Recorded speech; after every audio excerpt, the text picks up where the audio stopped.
George Washington Bridge. Marcia. Well, you know, Todd, it's really an amazing thing. Most of New York City's rescue operations and their police and fire departments have been concentrating their actions down in lower Manhattan, where the two planes hit the two towers of the World Trade Center. But some very intelligent and aggressive cops also stopped another terrorist attack from happening on the George Washington Bridge. CBS 2 has learned exclusively that two men are in custody tonight after being arrested at the George Washington Bridge with an entire truckload of explosives. Now, I'm told that those explosives could have been enough to blow up the entire span and all the cars and the people that were on it. But nevertheless, they were arrested. I'm told they were arrested somehow near the Meadowlands, but the explosives were destined for underneath the George Washington Bridge. Again, a tragedy has been averted. The George Washington Bridge still stands because of some aggressive police work on the part of New York City and Port Authority police officers. It's really an amazing story, and amazing how they were able to actually apprehend them. Marcia, any idea on the timing of that? Is that something that just happened, or was that supposed to occur? Do we have any idea earlier in the day today? Well, I don't know the timing exactly. I know that there was police and Port Authority police on the scene, but I can tell you that as recently as 15 minutes ago, Police Commissioner Bernard Carrick was talking about it, telling the mayor about it with a great deal of pride. So perhaps this did not happen that long ago, because they would have discussed it earlier today. I know this information has just come to you. Any idea at all how, in the midst of all that has gone on in Manhattan today, as well as in Washington, these police managed to stop this truck and avert this kind of disaster? Any tips that they gave you? Well, here's the thing. As you know, when New York City goes into a full security alert, the first thing that they do is that they look at the bridges and tunnels going into New York City, because they are regarded as major potential targets. They look at the Holland Tunnel, the Lincoln Tunnel, and the George Washington Bridge, and also to a lesser extent the Brooklyn Battery Tunnel and the Midtown Tunnel.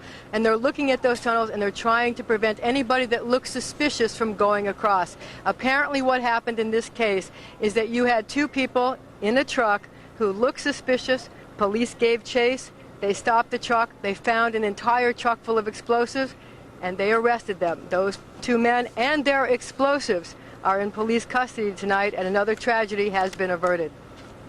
Marcia, thank you for that information, and we're glad to hear that that was averted on this day.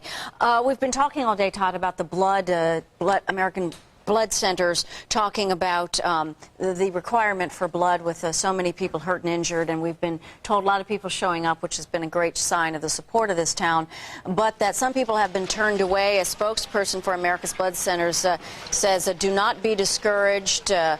If you get turned away, your blood will still be needed. As you see there, type O blood is needed the most. Yeah, I believe they were actually taking phone numbers and names today, telling people they would be contacted tomorrow. Coming in the next few days. Also, blood is coming from Providence, Chicago, Milwaukee, supplies in other cities. It will be collected in New Brunswick and then brought to Manhattan hospitals. So the country reaching out to help this area during this tragedy. Still, as many times as we look at the various angles of the effects on those buildings before they collapsed, in the aftermath, again, that's when the tower still stood. That's video we've watched all day of people running down the street away from the buildings. It still sends a chill up your spine. And also just take it back a few days ago as we look at this. Here, this is I believe, the second plane. The second impact, there it is. The second plane. You can't see the other tower there as they, one shields the other. And there they are, tumbling down. Tumbling down all within just an hour, all of this happening, as well as the plane crash in Pennsylvania, near Pittsburgh, and also at the Pentagon. At least we do know, as the numbers in the city, the mayor wants to be very careful about the numbers in the city, but we do know the people on board the 4 airplanes, it has been listed as about 266 lives were lost. And again, we expect many more casualties. It may take days, even weeks, to count them. Right now, we're going to give you a glimpse of what happened at the scene in their own words. We were in a conference room on the 10th floor, and we saw a plane coming very low from this direction, and everyone said, wow, that plane is very, very low. It was kind of flopping back and forth, and it just did not seem good, and then we heard the crash. We ran to the window. Into the building. It went into the Trade Center. We hit the Trade Center. We saw all the shrapnel fall, and then we said, get out. And then by the time we got to the street, people said they saw a second plane come into the second plane was United. The first plane was big.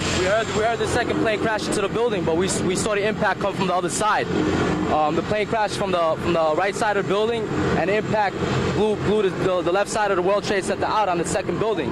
That's all we saw, and everybody just panicked and ran. I had to help a lady. She was on the floor. She passed out. We had to put water on her. A lady was giving birth down the block on the side of the sidewalk.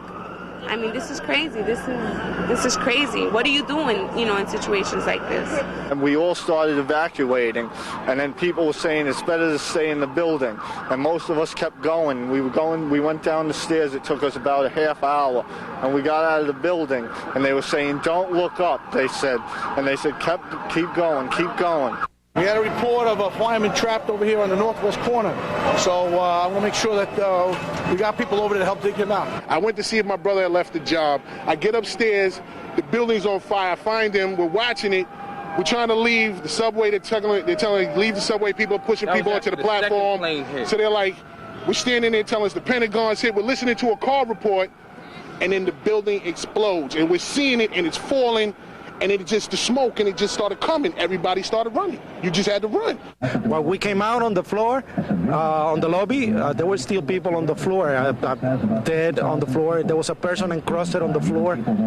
That's how big the impact was. As soon as we came out, we hear that the building was falling. We started running. We went inside, right under the fire trucks, because there was nowhere to go. Me and another 3 firemen, we went in on one of the fire trucks, and everything fell on top of it. So we almost get crushed over there. I just wanted to cry, to be honest with you. It's terrible. The feeling so many people have had today.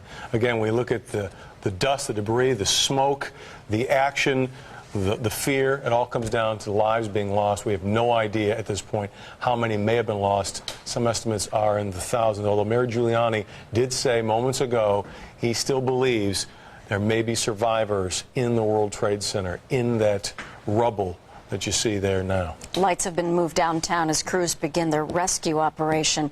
On the phone with us earlier tonight, we had a news conference from the Port Authority, and the gentleman saying tomorrow will not be a normal commuting day. We have Paul Selzer from Metro Traffic to give us an idea of what's expected. Paul? Hey, how you doing? Good evening. Actually, we do have a bunch of information that we are just getting in now. We do hear now that the Port Authority has announced that they are going to keep the Hudson River crossings, the Holland, Lincoln, and George, closed inbound into the city tomorrow. So it will indeed not be a normal commuting day. As far as the streets around the city, both directions of the FDR are going to remain closed from Battery Park Underpass to the United Nations. That will continue to be closed. The southbound Deegan, that will be closed at 230th Street. The northbound side is open. Southbound Henry Hudson Parkway is closed. That's by the Henry Hudson Bridge. Now the northbound will be open at the GW.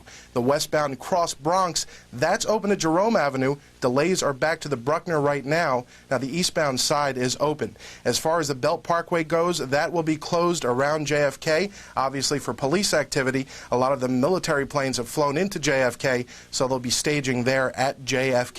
As far as transit goes, right now we will have limited train service from New Jersey Transit. Metro North is operating a suspended schedule right now, but we do understand that on Wednesday they will return to a normal weekday schedule. LIRR service is back to normal right now.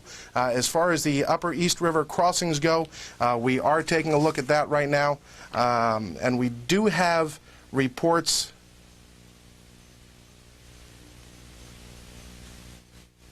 Paul Seltzer at Metro Traffic, we thank you for that. Jennifer McLogan has been on the scene all day, and we've also been talking about the different emergency crews who've been coming in from all over the area to help out. Jennifer? Good evening. Long Island volunteers are now in this staging area of Shea Stadium, having just gotten word that 50 ambulances are now needed in Lower Manhattan. All of them are now headed to South Street. They have been speaking with us. We talked with EMTs from Glenwood Landing, Long Island, Bob Whiting and Scott Dade just a few moments ago, sharing their concerns. They had been here waiting since 2 o'clock today, a dramatic sight as they passed by Shea Stadium. 50 long lines, ambulances with their workers. We'll go to some videotape, hear from these men and their share some of our day with you from the airports as they were closed in the name of national security. Your feelings right now? Right now, feeling of sadness, feeling of despair, knowing that all these people are in there trying to work on everything, and they're just, we've been through other incidents on Long Island with different things, so we know how they feel. We're here just to let them know that we're here to help them. And if we do get called in, we're going to be right there behind them. Are you feeling a little helpless that you're not right there in the midst of things? Well, yeah, we've been waiting since 2 o'clock today in this parking lot, trying to get in there to help. But even though we're getting closer to going in there and helping, we're still a little bit nervous about what we're going to see when we eventually get there. Nervous because of the uncertainty, not knowing how bad it will be. Families came to the river's edge and watched in horror from the Queensboro Bridge Park as the second tower collapsed. What's going on in our country? I have no idea. It's so very frightening. Passengers driving into LaGuardia Airport stopped in their tracks, craning to get a glimpse, incredulous that one human being could do this to another.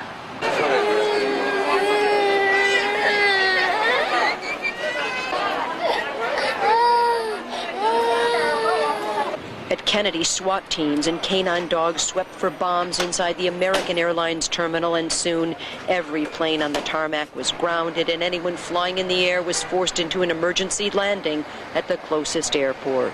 It's pretty horrible. Oh my God. Absolutely I can't unreal. believe this. Can't believe this. Awful. In America yet. Wow. Airports will be closed at least through tomorrow morning. Volunteers will be working through the night and standing by. As we said, 50 Long Islanders now deployed into Lower Manhattan, into South Street. We're reporting live from the staging area at Shea Stadium. I'm Jennifer McLogan, CBS 2. Jennifer, thank you. We now have with us a man whose job as a reporter put him in place to see much of what happened down in Lower Manhattan today, especially after the first impact of the first plane that hit the South Tower of the World Trade Center. His name is Larry Kofsky with 1010 Wins, CBSMarketWatch.com. Larry, we're glad you came in here to talk to us. I know that you were in an office at the time of the first impact. Tell me what happened immediately following that. I took a walk out on the street to see what was going on, and I was at the corner of Liberty Street and Broadway looking right at the two towers of the Trade Center, about a block and a half away, when I heard this horrendous explosion. And I didn't even realize that it was the second tower that had been hit at that point. The plane came from behind the tower from where I was standing. But there was this tremendous eruption of debris and fire from the building, and at that point everyone around me turned and started to run. In fact, I got pushed over a couple of times as I tried to take off as well. And I circled down around Water Street, got as far away as I could, and then came back up to just across from City Hall, where I was watching the two towers, where I had a clear view of them. And as I was watching, all of a sudden, the first of the two towers started to come down, and coming right up Broadway and Park Row was just this tremendous plume of gray smoke. And at that point, everyone started running again, including myself. And well, I didn't stop till I reached Midtown. I stopped running, but I walked all the way back up because there was no place else to go. But we have a camera behind you, because you didn't get hurt though, but you did get a lot of the debris and stuff that fell on you, big stain on the back of you. Well, I think that was more from being on the ground than from kind of getting walked on by people. I don't really remember if I was pushed or whether I tripped or a little bit of both, but I didn't even realize that it happened, except that people, as they were coming by, were saying to me, "Are you all right? Because you've got this horrendous mark on the back of your shirt." And I didn't even see it until I finally got to a mirror. Can you tell us what it was like on the street as those people were running? What was being said? What was being shouted, screamed? I heard people praying. I saw people crying. I saw people walking in disbelief. It seemed that the further north I walked in Manhattan, once I got, say, north of the Greenwich Village area, it seemed almost eerily normal. You know, Two different worlds. Yeah, there were trucks on the street. There was commerce being done. The stores were open. At least